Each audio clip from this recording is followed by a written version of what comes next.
ఆపేస్తే కుదరదు మీకు.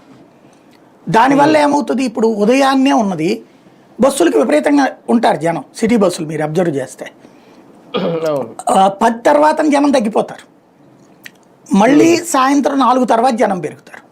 ఈ మధ్యలో తిరిగే ట్రిప్పులన్నీ లాసే. ఆ తర్వాత ఫుల్ ఏంటి జారిపోయేటట్టు ఉంటారు. అలా వచ్చేటప్పుడు ఇక్కడ కవర్ అవుతుంటాయి ప్రాక్టికల్గా చెప్పాలంటే. అంతే అంతే. అదే ఆ తొక్కుడు ఇది కొన్నాళ్ళు పోయేటప్పటికి విరక్తి చెందిన వాళ్ళకి బస్సులో 10 రూపాయలు టికెట్ తీసుకునే బదులు ఆ 10 రూపాయలు ఆటో డ్రైవర్కి ఇస్తే కూర్చుని పోవచ్చు, నుంచునే అవసరమే లేదు, అక్కడ ఏలాడబడి జారే అవసరం లేదు. దానికి తోడు ఇంకొక కీలకమైన అంశం నేను కనిపెట్టింది ఆ రోజున, అది ఇవాళ రోజున ప్రాక్టికల్గా కనబడుతున్నది.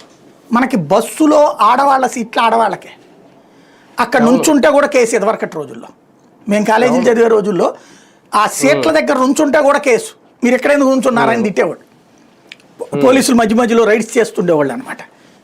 అంత జాగ్రత్త ఉండేది. మహిళలకు కేటాయించిన సీట్లో మహిళలు కూర్చోవాలి, మగవాళ్ళ సీట్లలో మహిళలు కూర్చోవచ్చు, కానీ మహిళల సీట్లో మగవాళ్ళు కూర్చోకూడదు. ఈవెన్ ఒక భార్యాభర్త వచ్చారనుకోండి, కొత్తగా పెళ్ళైన వాళ్ళు కాస్త ఉత్సాహం ఉంటుంది, కూర్చున్నా సరే గోళందరగోళం అయిపోద్ది. అలాంటి సిచ్యుయేషన్ ఉండేది అప్పుడు. అసలు